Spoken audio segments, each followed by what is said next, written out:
roll call first? Afterwards? Yeah. All right. I pledge allegiance to the flag of the United States of America and to the republic for which it stands, one nation, under God, indivisible, liberty and justice for all. Thank you, Barry. How'd I do? Excellent. Thank you. All right. Roll call. Okay. Commissioner Hughes? Here. Thank you. Commissioner McClinton-Horner? Here. Thank you. Commissioner Christian? Here. Vice Chair Artis? Present. Thank you. And Chair Mattson? Thank you.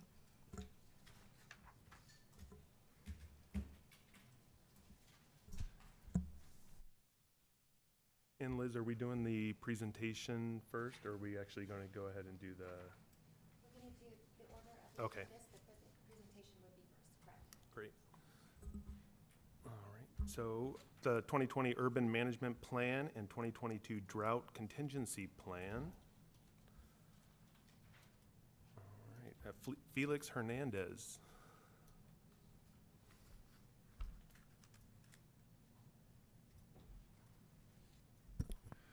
Good evening, Commissioners. Felix Hernandez, Maintenance Utilities Director. All right, so tonight I have a presentation, the 2020 Urban Water Management Plan and the 2022 Drought Contingency Plan was conducted by multiple agencies in partnership. So we'll get started.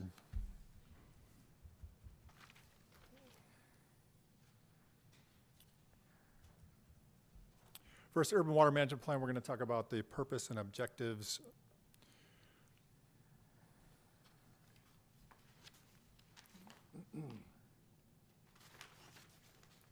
Following along here. The Urban Water Management Plan is, the city does the Urban Water Management Plan. It's required for urban water suppliers servicing 3,000 or more connections or supplying more than 3,000 acre feet of water annually. The category that we fall into is 3,000 or more connections. It's got to be filed with the state every 5 years. It's a 5-year cycle. The purpose of this, this plan is to maintain efficient use of urban water supplies, promote conservation programs and policies, confirm the water supplies are available for future beneficial use, and then provide a mechanism in response during drought conditions.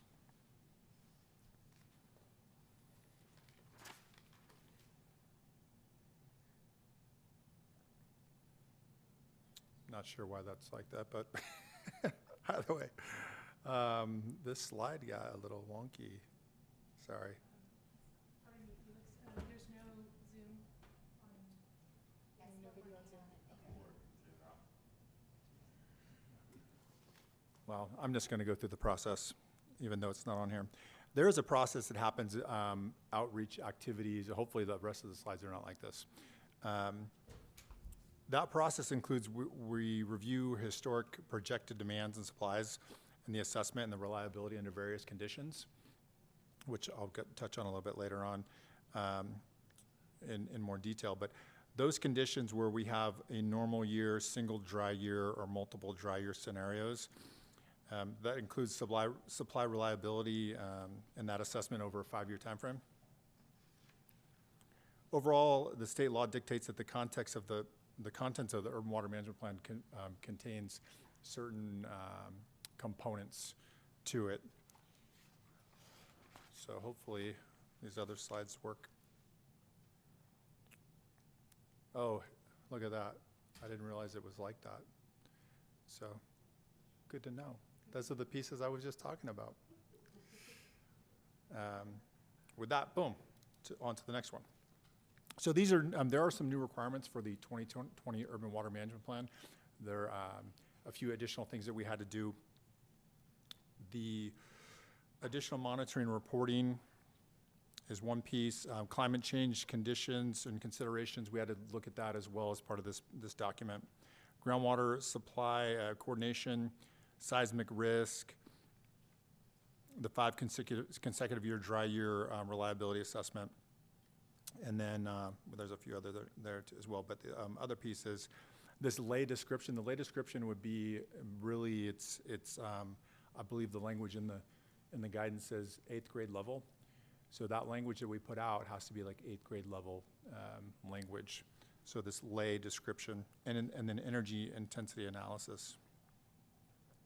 The monitoring and reporting key water use metrics such as water shortage levels, which we'll get into a little bit later on. We touch on those different types of levels, what kind of enforcement and action that the city has to do, as well as monthly reporting, which is in those small areas.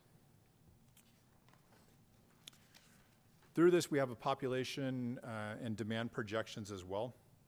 This here is the water service area for American Canyon. The red bold line there is the water service area. The city's potable water service area is approximately 30 square miles. It encompasses city limits and its sphere of influence as well. It extends to the Napa River, west to Napa-Solano County line, to the east from Napa-Solano County line to the south to Selsko Ridge, and then north to the airport.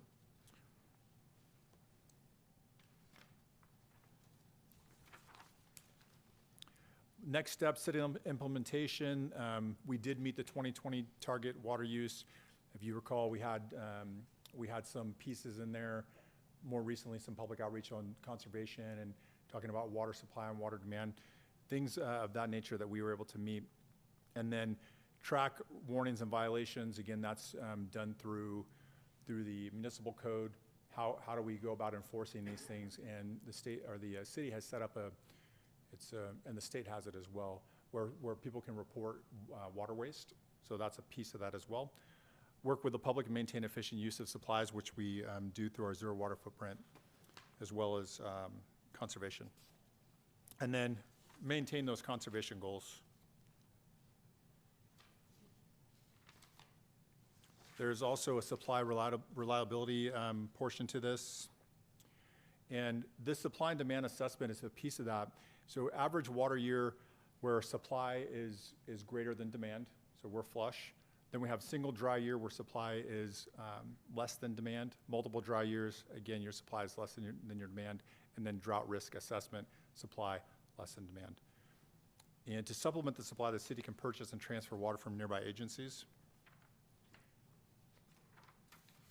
Also through this piece is water waste prevention ordinances, like I mentioned earlier. That's a piece that we've recently updated as part of this 2020 Urban Water Management Plan. And then also that all connections are metered throughout the city. We do have AMI, it's an advanced metering infrastructure, automatically reports things. We have the water portal, things that we've done to help address these things and get things metered, and also where we can provide outreach if we see water waste or maybe some things that folks don't know about when they're using a lot of water.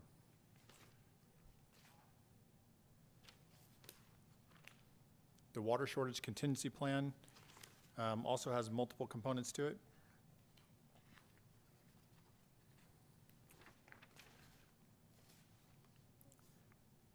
The water reliability assessment highlights there are 6 standard water shortage levels, which we'll be getting into shortly. The shortage response actions for each level, communication efforts, compliance and enforcement, legal authorities, financial consequences, monitoring and reporting procedures, the annual plan assessment, and improvements to the process. So these elements are required by state law. These are the shortage levels that we recently adopted. Stages 1 through 6, previously was 1 through 4. We added 2 stages as part of this requirement. Those were the additional pieces that had to get put into the 2020 Urban Water Management Plan. There are detailed, it's very hard for me to see this, but probably for you as well. It has the percentage of the shortage and then what type of action is taken. The city is currently in a stage 2 water shortage, so we have a water alert. And again, it's spelled out in more detail in the municipal code. Which is going to drive us right into the next part of it, which the drought contingency plan. So what is a drought contingency plan? When we talk about these things in these different stages, this drought contingency plan that was developed, the plan addresses how you recognize the next drought in the early stages. As we're gathering data and working with other agencies, how will that drought affect the city and as well as other agencies throughout the valley, because this was a valley-wide venture. how we can protect ourselves from the next drought, and then the resiliency project. So the projects that touches on things that there's short-term, shovel-ready type projects, and then there's long-term planning projects that we can do to help address these things for drought.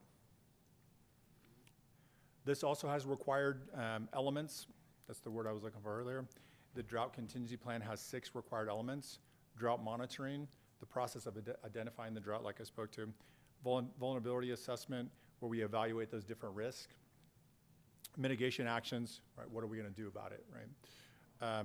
Response actions, projects, those are the things I was talking about, shovel-ready projects or future projects where we get together with other agencies or within our own agency, and we think about how we can address these things through some projects.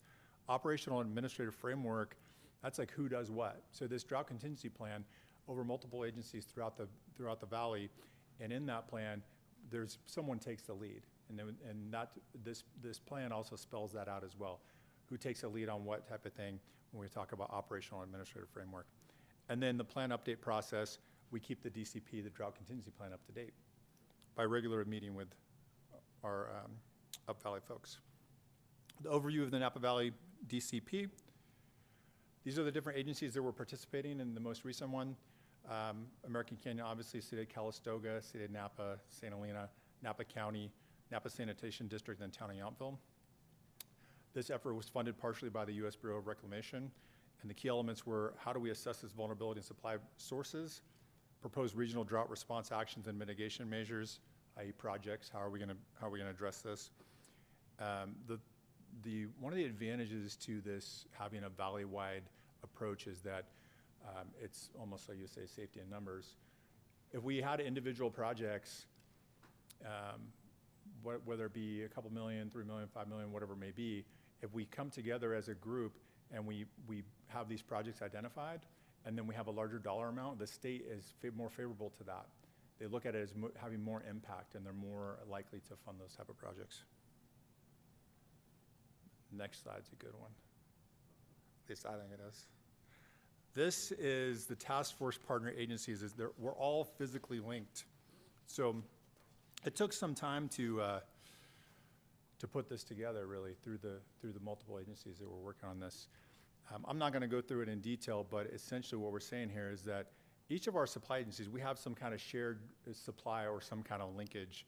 And understanding that linkage and how critical it is to addressing drought is important. So as we went through this process, this model took several iterations just as it was going back and forth and people were commenting, people being the different agencies. I gotta get caught up here in my notes. To our very nice slide here. Water supply demand, or water supply and demand assessment.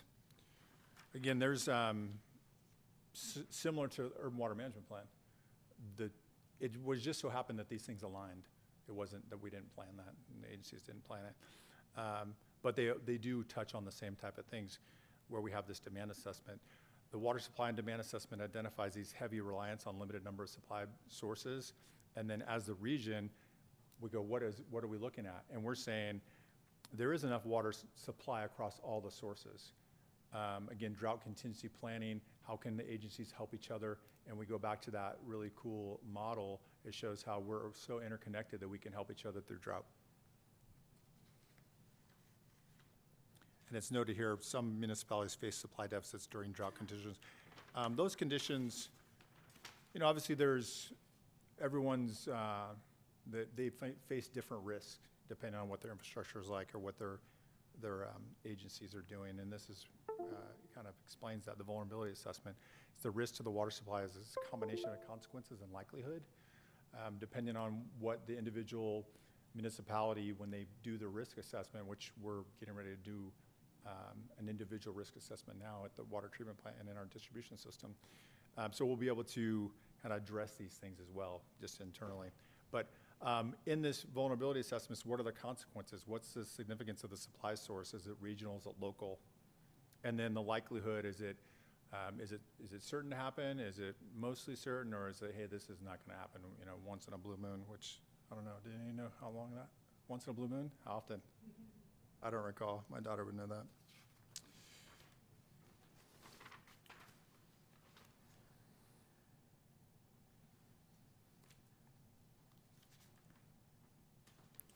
So part of this as well is this development of mitigation and response actions similar to the other piece that we talked about earlier. So through this findings of the vulnerability assessment, we do the vulnerability assessment. What are the findings? What types of things are critical when we develop these potential mitigation or response actions, projects that I spoke about. And then these projects get broken out into different stages. Implementation ready, like I mentioned, shovel ready type projects. We're ready to roll with this thing right now. Typically when you have funding sources, state funding or federal funding, they want those kind of projects. They want stuff that's ready to roll. They want immediate stuff. Hey, we're gonna give you the money. Okay, you can go, boom, ready to go. And then planning projects, those concept level projects. They're ideas. How can we address this thing? Can we share resources? Can we share treatment facilities? Can we put in a new interconnection between someone that makes things easier? So those are planning projects, concept level type things. The drought contingency plan metrics were used. We had these 22 projects. I didn't list them all. I didn't want to bore you guys with them in my slides, but I'll just kind of touch on a few. Maybe I did include them. Let's see. I didn't, but I have them here. I'll just kind of give you a few. Through this, what we looked at was near term, 0 to 5 years. Again, it's not in the slides, on your slides. It's in my notes here. Project timing, so medium, 5 to 10 year, and then we have this long range outlook is 10 plus years. So 22 projects were identified by the group. And then in those, we said, okay, which are kind of shovel ready type 0 to 5 year projects? And then where do they fall into 5 to 10 and 10 plus years? Based on the evaluation, the DCP task force, we were interested in further examining things. Sites reservoir allocation purchase, that's we're talking about as a whole. As you know, American Canyon they were forward thinking in that, participated early on. So the city of American Canyon already has a piece of sites reservoir, but as part of that, we introduced it also to this drought contingency in the plan and to other agencies. So they put that in there as well as the group. Integrated supply and reservoir operations study. These are all things, mitigation things that were brainstormed through this process. And then purified water assessment. American Canyon had a small piece of that. Napa Sand, Napa had the bigger piece. Purified water assessment, it's like, I don't want to use that one. It's direct potable reuse. It's taking recycled water, treating it at a very high level, and then augmenting the water supply. Our piece comes in where we say, hey, we might be able to provide some facilities, but we're not, all the recycled water we have, we're going to put into our own system. We're not going to use it to augment water supply. Operational and administrative framework, and one of those pieces I talked about, describes the structure, identifies, implements the DCP tasks, includes the roles, responsibilities, and procedures necessary, conducting the drought monitoring, initiating the response actions, including emergency response actions, describing the process, schedule for monitoring, evaluating, updating the DCP. Generally, this drought contingency plan every 5 years. Just so happens that it kind of tracks along with the urban water management plan on that same cycle. The drought contingency plan task force did plan on leveraging existing water TAC. So water TAC it's the Water Technical Advisory Committee. It's folks throughout the valley that participated. I believe, Napa Sand's not on that. Calistoga, Napa, Yountville, St. Helena. We meet regularly, talk about water supply, state allocations, how we can help each other out. So we already coordinate at that level. And Napa Sand they were in the drought contingency process because of recycled water. They don't have the water supply like potable water. With that, I'll take questions. I went through that kind of quickly. But again, high level, Urban Water Management Plan, 2020 Urban Water Management Plan and Drought Contingency Plan kind of go hand in hand. Just happens that they're on the same cycle. Yeah, thank you, Mr. Hernandez. Did we want two questions? We can go Sean, Tara, Barry, myself. I have no questions at this time.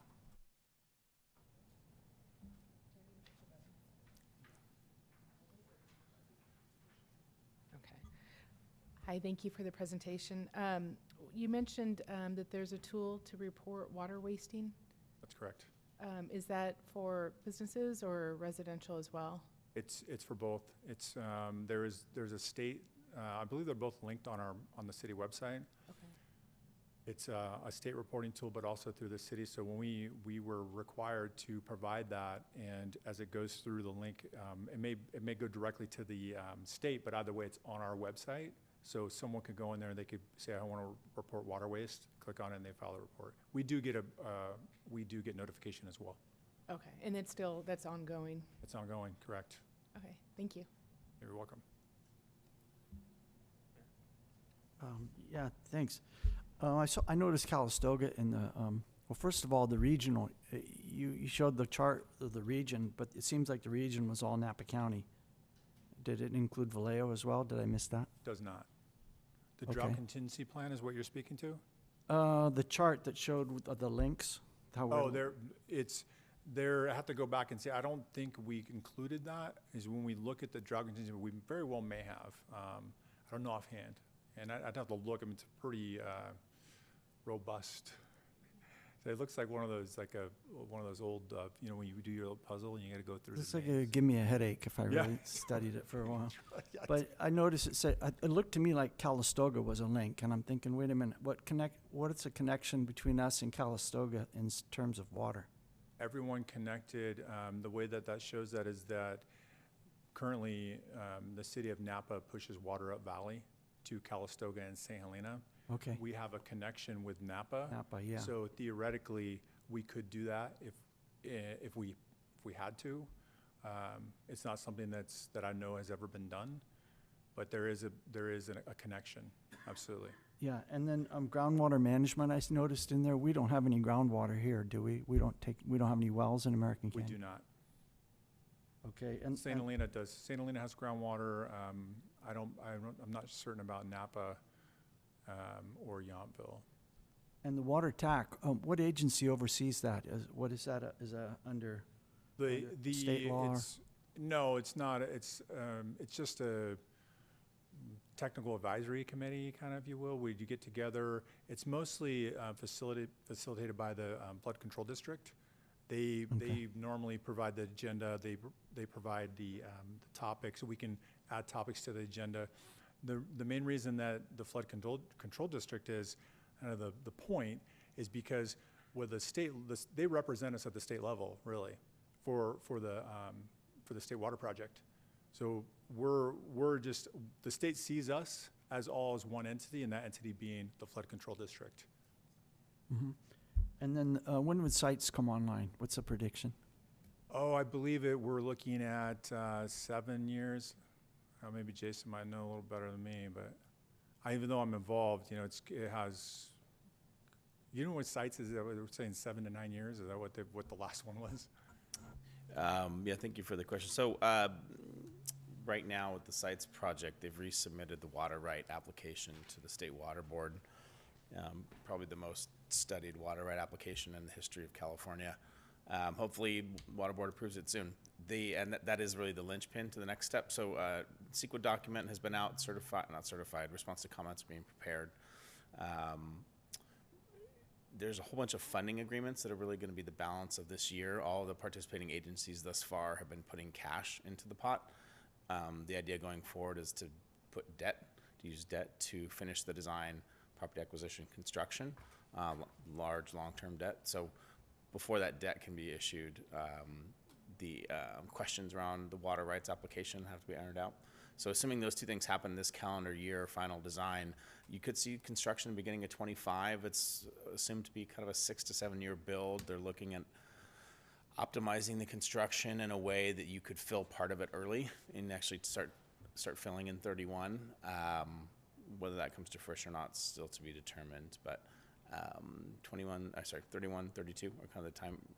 2031, 2032 are the kind of the time frame. So roughly a decade out from now is what we're thinking about. And Lake Curry and Freed and Madigan, up in the Vallejo Water District, up in the hills there, we've just given up on that entirely, or is that on a backup list somewhere?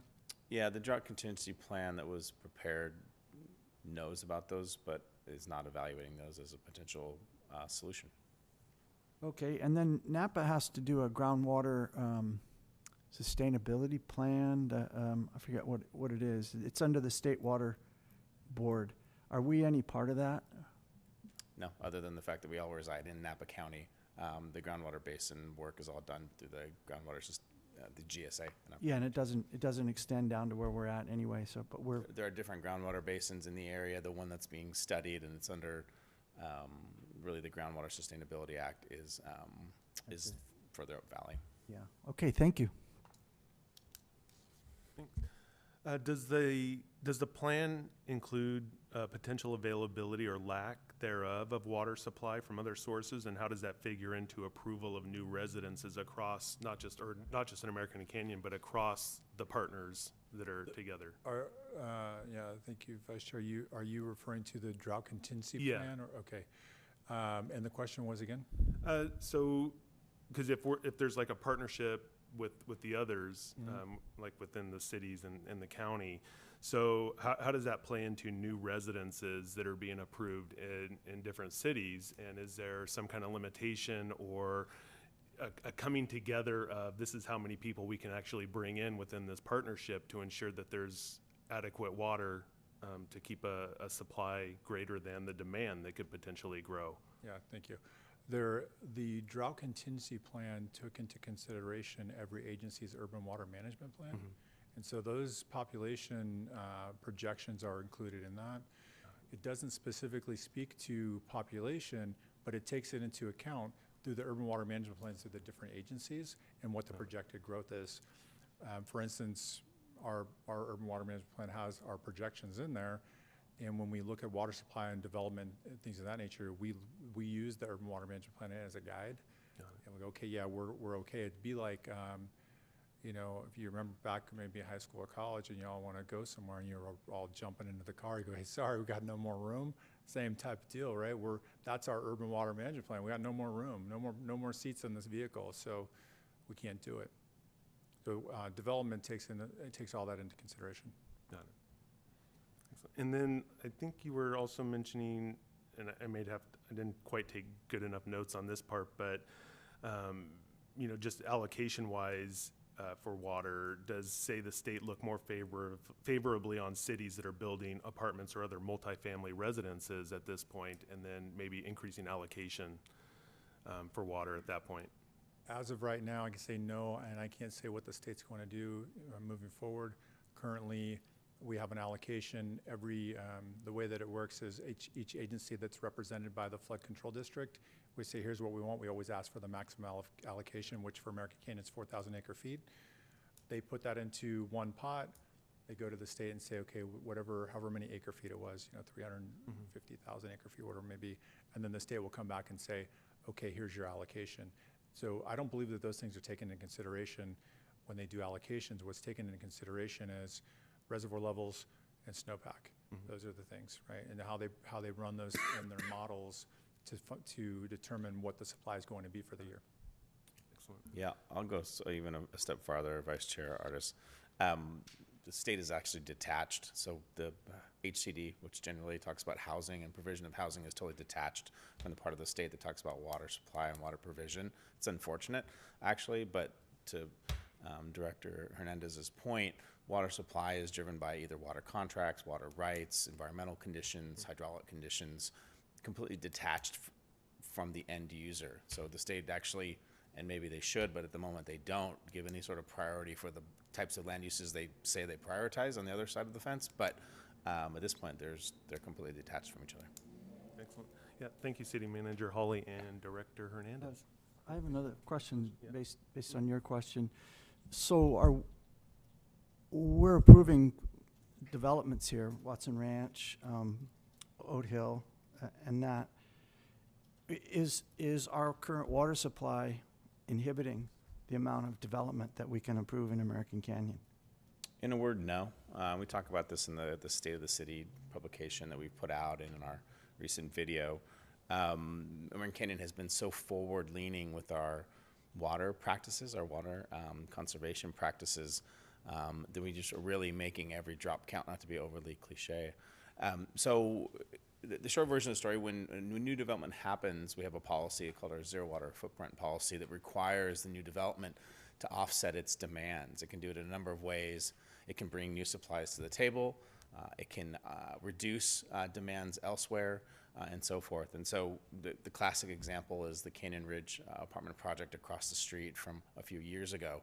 That project extended recycled water mains to their project, and so they flushed toilets with purple pipe water, one of the very few projects in the entire Bay Area that's flushing toilets with recycled water in a residential setting.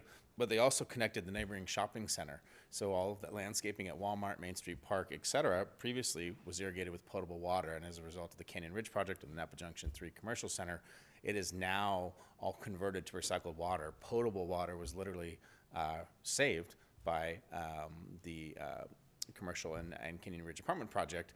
And they also used cutting edge tools to reduce their footprint of demand to begin with. So you took that double-edged or sort of two-pronged approach, and that's really the classic example. They reduced demands equal to what their demands were. They reduced their net demand to begin with by flushing toilets with recycled water. Nobody else in the Bay Area is doing this. It's very, very pretty rare. And that's what I'm saying. Marin Canyon's really been out in the vanguard on that. Well, I don't know, last year or the year before, I keep reading that, okay, we've got this drought and the state's going to cut our entitlement. And so if we do get more drought and they cut our entitlement, do we go back to going to Vallejo and buying water from Vallejo or getting it from Napa, Calistoga? And is that our plan? If we have a portfolio that we, and that's what the urban water management plan talks about. We have a portfolio of options that we use. So we have treated water contracts with the city of Vallejo, for example. We have raw water contracts with the city of Vallejo. We have treat and wheel contracts with the city of Napa. And we also, there is a marketplace for supplies. And so one of the things that we do is set aside money through our rate structure to make purchases. And in the last couple of years, we've had to go onto the marketplace and make purchases. These are farmers generally who are fallowing land and get paid to fallow. And we purchase their raw water and it comes to us when we treat it. And so I know it can be a little counterintuitive when we say we have enough water and we're telling people to conserve, but we do both. And the reason that we're telling people to conserve is the way that we get through it is sometimes having to go purchase water. And every time we got to purchase water, if you're putting it on your yard out front, that's a pretty hard way to go through a season. So the demands in Marin Canyon have been reduced. Our customers have done an amazing job of really being thoughtful about their demands. And so we have the ability to build out our community the way we want with the supply situation that we have that is highly variable, as you point out, with the state. It's all related to hydrology, snowpack, and so forth. This year, our allocation is forecasted to be 45% of our request.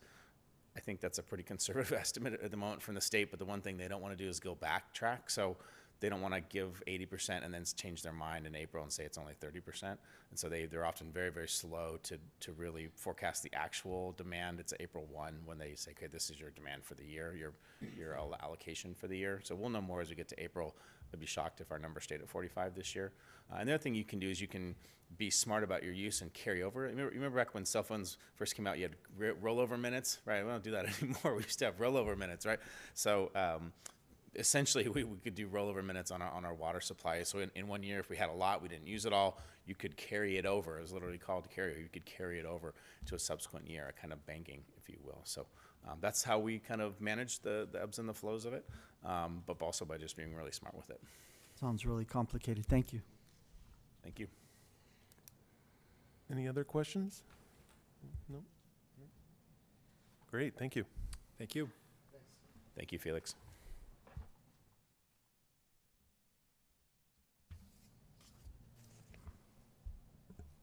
All right, public comment. Anybody on Zoom or in the house here? Do we have anybody in the audience that would like to make a public comment? Yes, Leon Garcia. I'm not here as an elected official this evening. I'm here as a member of the public. Very interested in seeing what's going on with Newell Open Space. Thank you. Thank you, Mr. Garcia. Would anyone else in the audience like to make a comment? Okay, we do have one participant on Zoom. Please raise your hand if you'd like to make a public comment. Vice Chair, it looks like we have no other public comment. I would like to note, though, we did receive one written comment from Diana Meehan, and that was forwarded to all the commissioners for review, and that will be made part of the meeting minutes. Thank you. And Liz, do we have to vote on the agenda actually?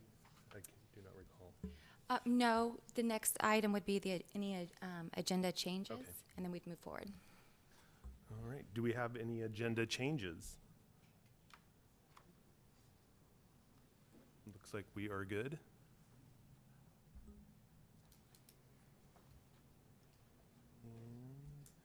Has everybody had a chance to review the minutes from December 7th? I'll move we approve the minutes. All in favor?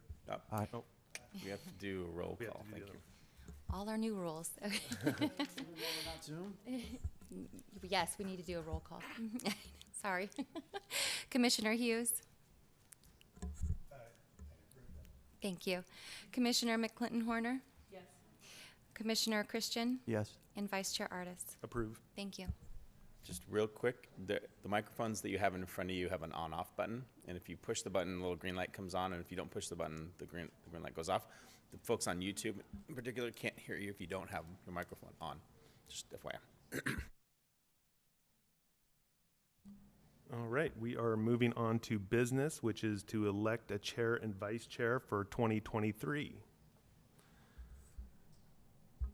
Okay, do Yes, we- thank you for that. It's beginning of each calendar year. It's appropriate to elect a chair and a vice chair for that particular year. This is the first meeting that we're having for this body, so that's why we're doing it here in March. Normally, you would be doing it at your first meeting in February. There are no requirements or any other stipulations. You do have to be on the commission. That's one of the requirements, I suppose.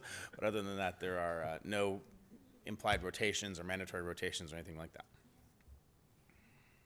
I know Nance had indicated that she was potentially looking to get off or move out of being chair, but would if that was the desire of the commission. But I wanted to throw that out and see if anybody else wanted to put their hat in the ring for chair. Not me. No? Tara? I'm good with staying with vice chair. I'm actually starting a new position on the 13th, and I don't know what that means yet. So there's some unknown factors there. I'll nominate Tara McClinton-Horner for chair and Scott Artis for vice chair. Is that your, Okay. your, Yeah. all right. Well, Do we have we're a gonna need second for that? We'll need a second on the motion. I'll second that. Okay, we'll go ahead and complete our roll call. Commissioner Hughes? Yes. Commissioner McClinton-Horner? Yes.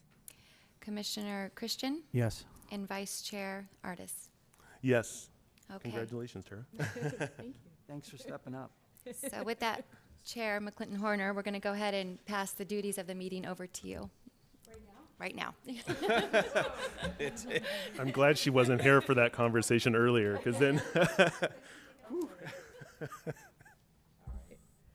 Okay, next item is, business is, Newell Open Space Trail and Parking Lot Conceptual Design.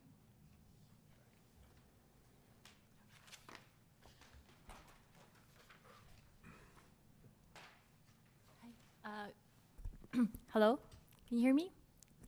Hi, good evening, everyone. My name is Christine De Los Santos. I'm an engineer with the Public Works Engineering Division. I'm part of the team working on the delivery of the Newell Open Space Trail project.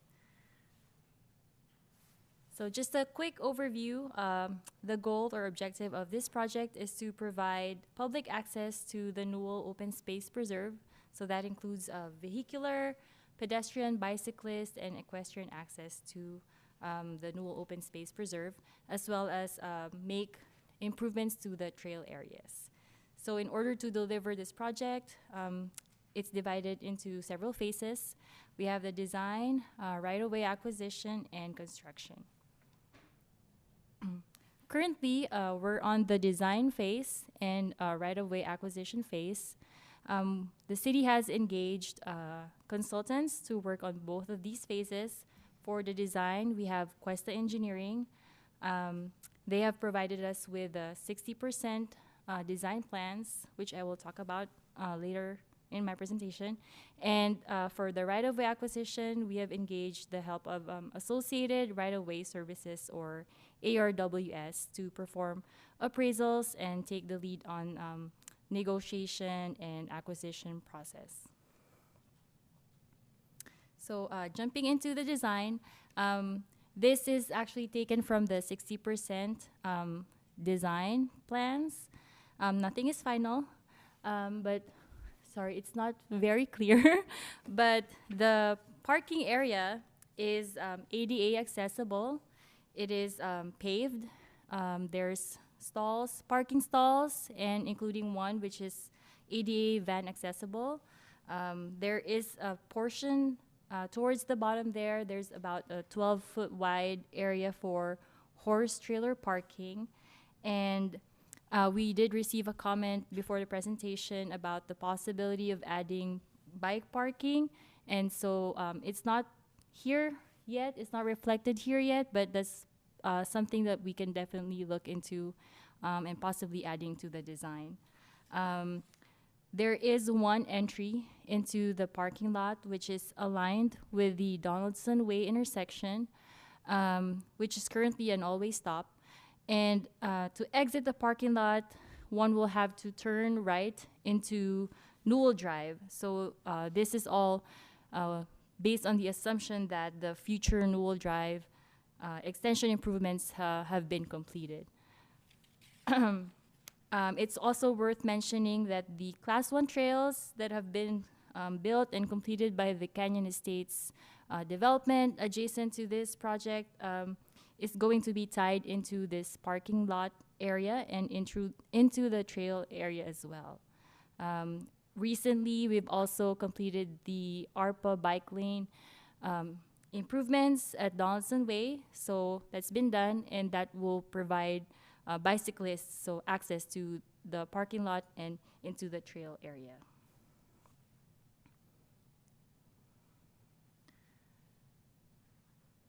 And moving on to the trail, so this just shows us kind of the overview of the entire trail area where we'll be making some improvements. The trail alignment requires some property acquisition from the adjacent property. So there's about 1.62 acres of property that will need to be acquired to that the project needs for it to be completed. The trail is ADA accessible and also accessible by emergency vehicles. The lower portion of the trail is called the Creekside Trail. It's about 3,400 feet long, and it will be minimum 6 inches thick of quarry fines compacted over 12 inches of Class 2 aggregate base. And the upper portion of the trail is about 2,900 feet. It's a minimum of 12 inches thick lime-treated surface.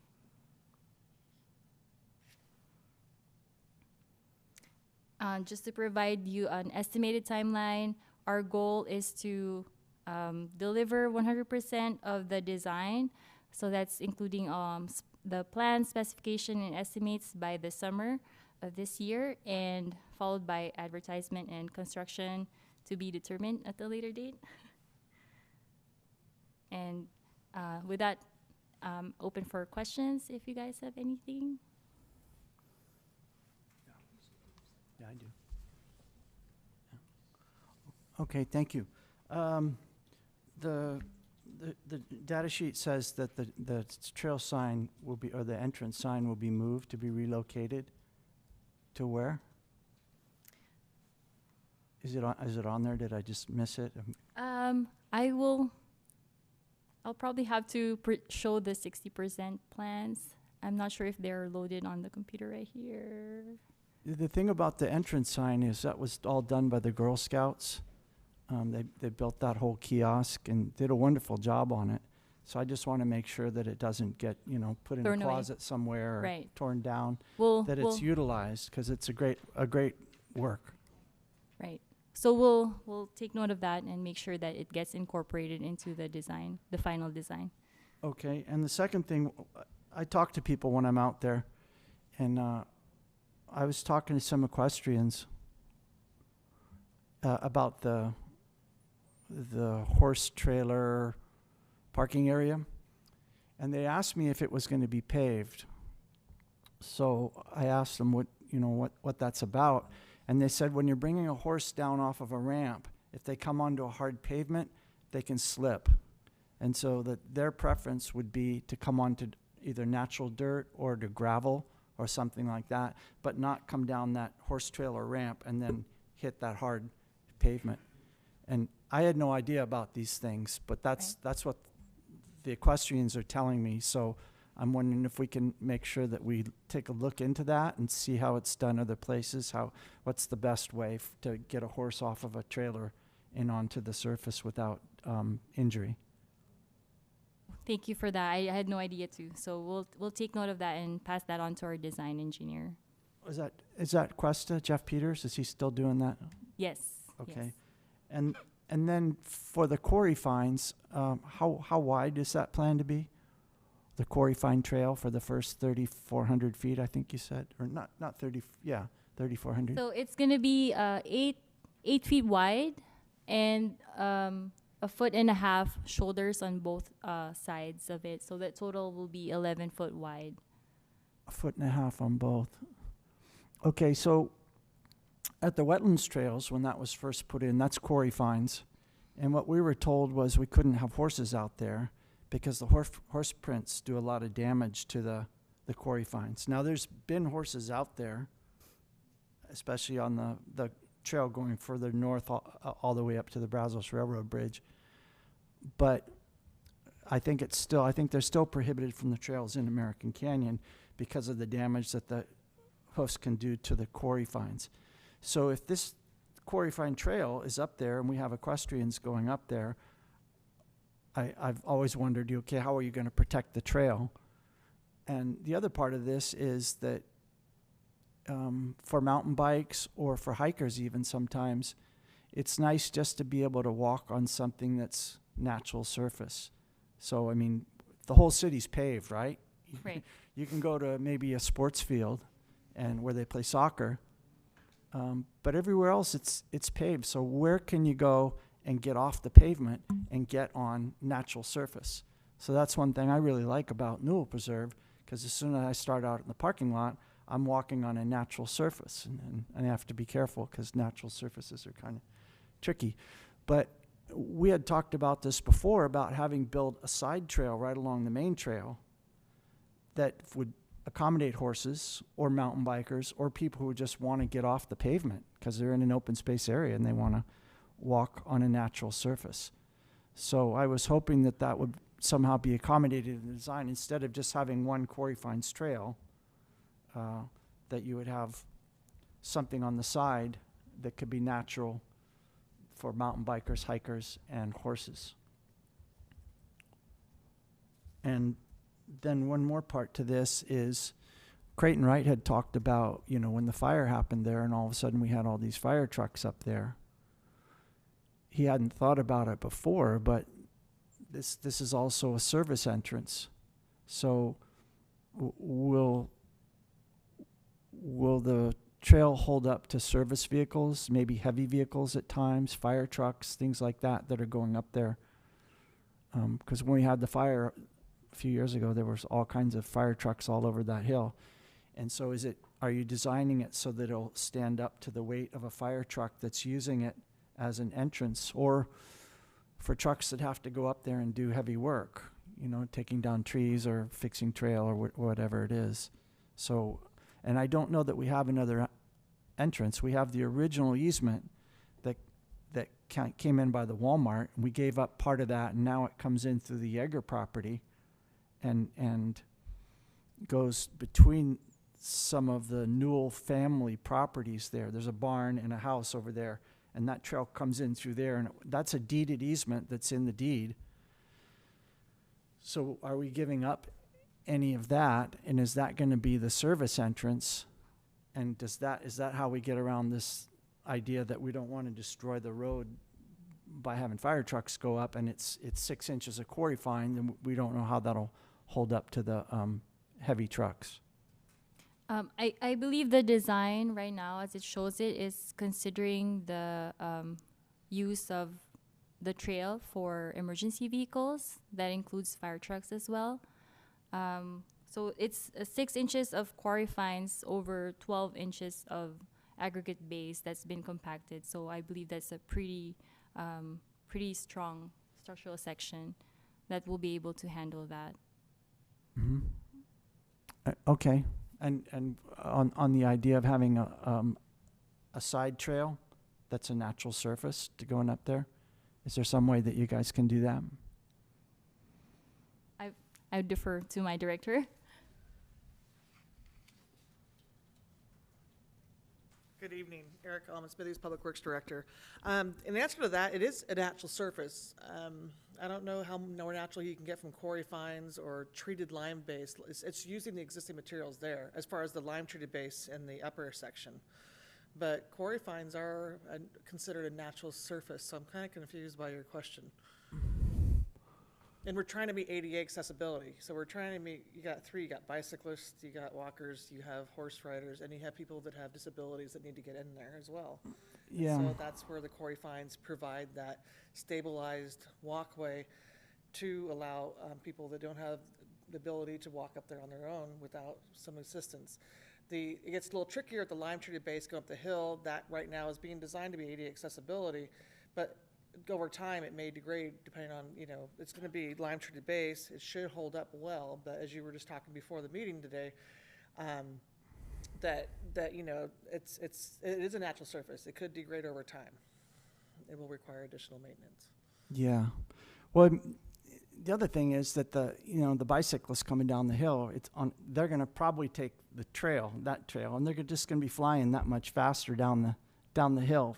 For me, I like the idea that I can go to an open space, preserve, and get off the pavement. And quarry fines, you're right. It's more like, I don't know. It's paved. It's like pavement. It's flat. You can roll a skateboard on it. You could roll wheeled.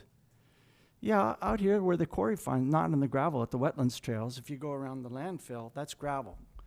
But the quarry fine sections, you can definitely roll a bicycle on it. It's very comfortable with a bicycle. And I think you can roll skateboards and scooters and stuff on that too, which will be up there, electric vehicles. But I don't know, I was hoping for, 4 feet on the side that if you want to walk on the dirt or you have a horse, do you think it'll hold up to the horse hoof prints too? Well, as you notice, there's also geotextile fabric underneath this. So it's going to be a buffed road grade base. You got 12 inches compacted and 95% compaction on top of geotextile fabric. Then you have that fines in that little section in the middle. It's going to be a pretty stout base. And so this is the first section up to the barn. Correct. And then we're going to engineer for the second section up to the picnic area. Just a 6-foot width. Yeah. But then what you're talking about eventually is you've got this surfaced trail all the way up to the picnic area. So if you want to walk on a natural surface, a dirt road, you have to go all the way up to the picnic area first before you get to a place where it's actually a dirt road. I would disagree. It's still dirt because it's just mixing the existing soils with the lime-treated surface. Well, that's my comment. So, if I may, with the lime treat, that's just mixing in with the clay soil that's there now? Yes. Right? It's not being imported, yes. It's mixing and what kind of maintenance will that need over the years, or say a course of a year? You want to answer that? You want me to answer that? Yeah. Hopefully just low maintenance. That's the idea, is that you have this nice section that's going to stay preserved for a long time. You might have to drag it. Right now, I walked it last fall, pretty high weeds in there. Hopefully that'll get rid of the weeds for that, at least that segment during that time of year, and prevent that long-range cracking when it comes to the August time when the water or the soil dries out with all the water. So it should be sustainable for a long time. If we drag it like what happened, or blade it, what occurred last year, some repairs on the trail overall, should hold up for a long time. That's what this company does, that they design, and I'm kind of looking forward to seeing how it works. So with the so currently the cows get out and they get on that trail every year, and they leave hoof prints about 6-7 inches deep. Will that happen with the lime treat? I would hope not. I'd like to see it try to happen. It'd be a good test. But I know it's going to make it harder, and the water hopefully will just shed off of it. But that's when I walk up there. That's the biggest issue is the cows and the mess that they leave. And so, I understand. yeah. I carry my muck boots in my truck right now. Now, yeah, totally. Eric, I think you're right about that. It'll help cut down on the weeds. Sean helped with the project that we did with Shalon, and it was a volunteer project with the kids from the high school, right up by the picnic area, where the trail splits right and left, and you turn left and go up North Loop. So there's like a 50-foot section in there that we regraded so that the water would come off. And we had some blue dust. We had the quarry fines, the blue quarry fines, and we put that on there. And you can see it's still blue now. And I've noticed there hasn't been any weed growth on that section. So hopefully it will keep the weeds down. And I kind of like the idea of, I know there's park tread from up in somewhere up in St. Helena. Phil Sales talked about it, and they use that on a lot of, it's like quarry fines or decomposed granite. But it occurred to me that we already have the clay here, because that's what they make it with. They make it with quarry fines mixed with clay, and it's proprietary, so we don't know what that is. But they use it all over, and so it makes sense that we get the quarry fines and we mix it with the clay that we already have. And I guess that's what you mean by the lime treatment. And it's You actually bring in lime and you mix it. Scarify and mix it with the. okay. Are you bringing quarry fines also then? Yes. And DG, yeah, you bring the DG DG. and you place it in. and you've got the natural clay that's already there. Correct. Right. That makes sense because we already have the clay. So, okay. It's Have faith. not exactly. I was hoping for a kind of just a bumpy, rough trail that I could go. Hard to have ADA access with a like- bumpy rough trail. Yeah, but it'll be like above the picnic area at least. If you really need to, you can go up there and then get onto a regular dirt trail, unless we pave that whole thing eventually. All right, thank you. I did. Okay. So, so we had a lot of problems with security in that parking lot area, just as it stands now. There was a lot of break-ins. I think they actually eventually caught the guy. Did you guys have anything, did you account for any kind of like lighting or anything like that? Consider it? Go ahead, speak to that one. Right now, I don't think we have that taken into the 60% plans, but that's a good point. I can take note of that and possibly pass on to the design so we can consider it for the completion of the design. Yeah, it was happening in broad daylight, so there's not a lot you can do. I think they just ultimately kind of watched out and beefed up security, but it was getting to a point where people just wouldn't leave their cars there. Right. So I guess high visibility from the road. High I know visibility there's from- going to be way more traffic soon, but something to consider.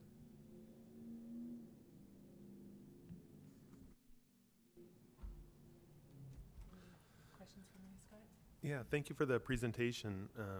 I'm not fully up on my ADA accessibility compliance stuff, but I was curious if there's, or maybe it's even taken into account, any resting intervals or turning spaces that are going to be added to the trail or adjacent to the trail, specifically maybe in areas that exceed a 5% grade or slope on that. And I'm also not sure if that takes into consideration the width from the 6 to 11 feet, if that's even needed. But if there's, bikes, people, horses, potential emergency vehicles, but also ADA compliant, is there area for someone to be able to get out of the way or to be able to rest if there is a grade that is, say, above 5%? Right now, there are some areas, I guess, rest stops. There's areas for benches along the trail, and also the radius. There are some radiuses provided along the trail that accounts for, I guess you could say, for ADA accessibility as well. So as far as the slope goes, the maximum slope that we have along the trail is 8%, which is towards like the top of the Creekside Trail, towards the end. But the lower portion of the trail is pretty flat, like around 3 to 5%. Yeah. Thank you. And then Nance also had a question, unless you were, that she was asking about any erosion issues that you may be aware of. I don't think there's any issues as far as erosion goes. Cuesta has surveyed the project site, and they have considered the creek setbacks or possible bank erosion. And the project will include erosion control measures. For the, right now, it's just not showing here, but the 60% already shows some erosion control plans, and it will definitely be incorporated into the construction plans, yeah. Excellent. Thank you. Thank you, Scott, and thank you for picking up Nance's questions, too. So, you mentioned the parking for the horse trailer parking. Years ago, when we first started talking about this, I believe that was also bus parking. Did that get kind of tossed out? I'm not sure. Okay. Well, I just thought that added another element, because if it is just Sure. horse trailer parking, and, you know, we built it for the trailers, the soft dirt, but if it's also bus parking, that might not work for the buses. So I don't know if that, something to think about. Right. I will take note of that and Okay. see if there's something we can consider. Also, in prior discussions we've had of this trail too, with the setback on either side, was it 1.5 feet on either side of the trail of non-quarry fines? Just, Yes. right? Just AB, yes. So that idea was originally proposed for the horses and bikes, because there was concern that it would damage the quarry fines. If that's not a concern anymore, do we want to reconsider the entire trail with being quarry fines, or does that need to be altered? Another idea that was proposed in the past was, instead of having 1.5 feet both sides, having 3 feet on one side, and then to have, so that there could be a wider path for the horses or bikes. I don't know if this is stuff that, you know, we still want to think about, or is it done? We were already doing 1.5 feet on either side. I think it's definitely something we can revisit. I'm gonna ask our design engineers how we came up with a final 1.5 feet on each side, and if it is better to do 3 feet wide on one side, then it's something we can consider. Yeah. Okay. Moving forward. Do any other committee members have a note about that specific thing at this time? A note about what specific thing? The 1.5 feet on either side, or the 3 feet? Oh, yeah, Yeah? I would vote for put it all on one side, because then you've got that 3 feet. But like you say, if it's not going to hurt the trail for horses, then you probably don't need it. Maybe we don't need it at all. Yeah. Do you have any comments on that, Sean? Okay. Okay, and then also, you mentioned the Canyon Estates Trail is going to hook into Newell Trail. Do you know where that is planned?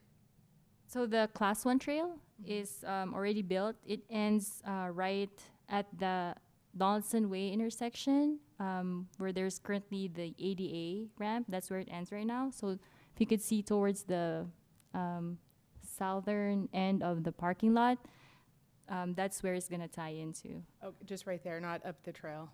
Oh, The parking lot? the parking lot will have the concrete trail around it and lead into the entrance of the trail.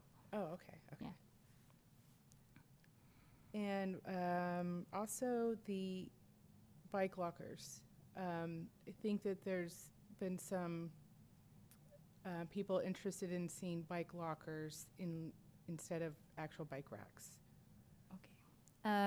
Right now, we don't show bike parking or bike racks in Right. the design yet, but that's something that we can look into. Okay. Bike lockers instead of bike racks.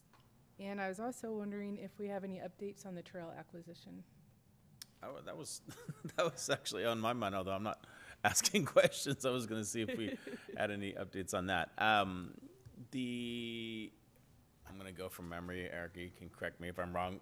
We've gone through the appraisal process. You said it was 1.5 acres, was that right? Of acquisition that was needed? Over an acre, yeah. Yeah, a Over little an more acre than and an a half. acre worth of land is needed. So just a little bit of a backdrop. At one point in time, we had thought about trying to do some sort of a lot line adjustment and to kind of have this balancing transaction. But it turns out we're not really able to lose land. So the new open space exists in its configuration today. There's not an opportunity to make it smaller or adjust its boundary. That is just not possible. So we need to acquire some additional land. About 1 acre's worth of land is what we need to acquire. That appraisal has been completed. We've sent what's considered a, quote, government code offer. So this is the process, the pre-condemnation process that we've initiated. And so this is our offer. We've appraised the value of that property. We've sent the property owners an offer to purchase the land. So I don't recall when we sent the offer. We haven't sent the offer quite yet, but we're almost there. The offer's Yeah. in the mail. Probably in the next couple of weeks. Okay, we're Yeah. about 2 weeks out from the. I know I was close. I knew the offer had been prepared. It's a somewhat complicated transaction for the fact that there are about a dozen 14. interests in the property. So it's not just sending one person one letter. It's finding all 12 of them, making sure all 12 of them get this government code offer, getting certified mail, the whole 9 yards, having the attorneys review the final offer to make sure the lawyers are happy with it. So it isn't a send John a letter, I want to buy your land for $1. It's 12 different people, lawyers, et cetera. So in the very near future, we'll be sending out those government code offers. Okay, all right, thank you. We'll go Okay, from any there. more committee member comments? I just have one general comment that kind of plays off what Barry was saying, is that, I really like the idea of this, and I think taking into account a bus potential parking, especially with the Parks Foundation and the Eco Center and the tie-in that could be opportunities to have children or field trips come out there. I've had many personal experiences of doing environmental education and in the field with children in classes, and it always astounds me when the leader asks kids if they've ever been on a dirt trail, and the number of hands that do not go up, it just blows my mind. And so I think the importance and the connection to what is happening with the Parks Foundation, the Eco Center, and that is an opportunity to increase and complement that work there and get people from there also out into nature and, like Barry said, walk on those unpaved trails. It'll blow your mind when you hear the kids talk about that or lack thereof that with that experience, or just even being out in the open or in the woods. So Yeah, to bravo me, for looking this. at that plan, I wouldn't know that that's horse parking. Seems like you could get a bus there too. So perhaps it can be a dual purpose. Yeah, to that end, I think there's some opportunities for side trails on the way between the parking lot and the barn.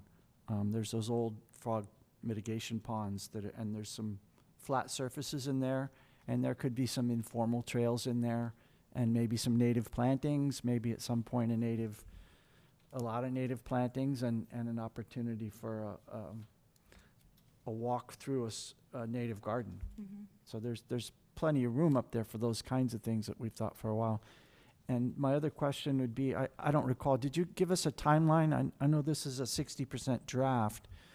Would the process going forward be that we need to find funding for this to build it, that this is all planning money right now, and that we'd have to find a grant to actually construct it? Right. So the goal for the 100% design is the summer of this year, and advertising and getting it to construction, as I put in here, is TBD. Like you said, depending on if we get enough funding to actually construct the project. Yeah. And we still have the American Canyon Community and Park Foundation grant for this too, right? We do have that. I forgot the name of the grant. We have both a grant that we've obtained. We also have a commitment from the Canyon Estates developer, some funding that came in that way. At the moment, we don't have enough to do this project. That's just the long and short of it, at least at the 60% estimate stage. We do have enough to continue with the property acquisition piece, and that's actually going to be the reason those are TBDs up there is because you can't do advertisement and construction until you get the property acquisition done. So that process is highly variable depending on whether the parties are as willing to negotiate or not. So that can take a long time, or it can take a short amount of time. So we'll see when that process, how that process evolves. But yeah, the next aspect that we need to do is reconcile, what our 60% cost estimate shows versus the known available funding at the moment. But that's not actually the critical path, because property acquisition can actually be the critical path. Okay, all right. Any more questions? Comments? Thank you. Thank you very much. Thank you. Thank You you, have Christine. managed- Great job. Yeah, thank you. Thank you. Can't wait to the next percentage increment. Do we have management and staff reports this evening? Yeah, we do. Just a little bit of information, and before we totally segue off that last comment, I know as we were essentially building what this new body was going to become and the roles and everything, this is exactly the kind of feedback and comment and feedback loop that we were envisioning and talking about. And so that's why you heard mostly is, we're going to receive these comments, we'll go back and take a look at it, receive that information. And we do plan to bring the final set when we get the other issues identified, property acquisition and full funding. We would bring back the final construction set to this body and say, hey, here's what we're trying to bid. Here's the actual final product, and have another opportunity to get some additional feedback. So that was kind of the process we had envisioned. So some updates, kind of planning out the next couple of months. We're looking at the April 5th OSATS meeting as focusing on the S part of this body as relates to sustainability. There is the ad hoc committee that exists out there. It's a really almost a community group, and council members have been a little bit involved in that, but there's a desire to transition that less formal body over to this group and their ideas. So the idea is to have them come present. They did an interim report on sustainability options and ideas, and so that's kind of what we're looking at for April 5th, is to have them come Is present. that the Climate Action Group? Well, there's a couple of, so there is a countywide climate action committee. There are 2 appointees from our city council on that body, and that's a countywide body. Locally, there's a group of residents and a couple of council members who have a less formal ad hoc committee going, and they presented a report to council last fall. And so the idea is for that group of residents to come and present to this body and say, here's what we came up with sustainability, and to kind of transition those thoughts to you as we start building about what does this body mean for sustainability. We got active transportation, open space, and sustainability. What is the S part? That was always the biggest question mark really with this group, because we had never formally addressed sustainability really with a commission before. So first step is to not lose all the work they did, to have it kind of receive and file, ask them questions, understand what the depth of their work was, and then, okay, now we kind of know that, and the council has this idea we'd like to formally not have that ad hoc committee anymore. We really want to have sustainability be addressed at this body, and so to make that transition happen. So that climate action plan will be a part of the agenda? Correct, on April 5th is what I'm describing as the next couple of meetings, if I wasn't clear. So the April 5th meeting, we're looking at having really sustainability focused and having those folks present. May 3rd, we're looking at, excuse me. May 3rd meeting, we're looking at the annual capital improvement program. So what we had talked about before is that council approves an annual capital improvement program, but what we would do with this body is to bring the whole suite of that program to you all first. So we say, look, here are the active transportation projects we're forecasting for the CIP next year. Here are the open space projects. Here's our listed projects we're going to recommend to council, and to just kind of get your input on that. And that would be before we get to council, which would be later in May. Then in June, we'll be talking about this body's annual work plan. And talking about, we had a work plan for the current fiscal year, and we should have a work plan for the subsequent fiscal year. So that process is envisioned to happen at your June meeting. July meeting is a recess, and we're going to kind of see how August plays out. We don't have something yet for August. So there might be some other things that get plopped on this, but that was kind of a look ahead for the rest of the fiscal year. Okay, sounds good, thank you. Yeah. Any commissioner comments? I'll start with Barry. Is there a timeline for the Green Island Class 1 trail from Paoli Loop to Commerce? From Paoli Loop to Commerce. North side of Green so Island Road, that's a Class 1, yeah. We have a ribbon cutting, which all of you should have gotten invites to. March 16th, we have a ribbon cutting for phase 1 of that project, which is the undergrounding component among the things that are going to happen in that phase one will be the rough cutting, if you will, on the north side of the road of what will eventually be that Class 1 trail. So the timeline first starts with rough cutting it, putting the wires underground, then going out to bid on the repaving project, and then on the concrete Class 1 pathway. So at this point, we don't have a time frame. Possibly summer of 25 is what we're looking at. That is a very complicated project. We're stoked to have the groundbreaking on March 16th, but there's a long haul between that point and the next point when we're actually riding bikes out there.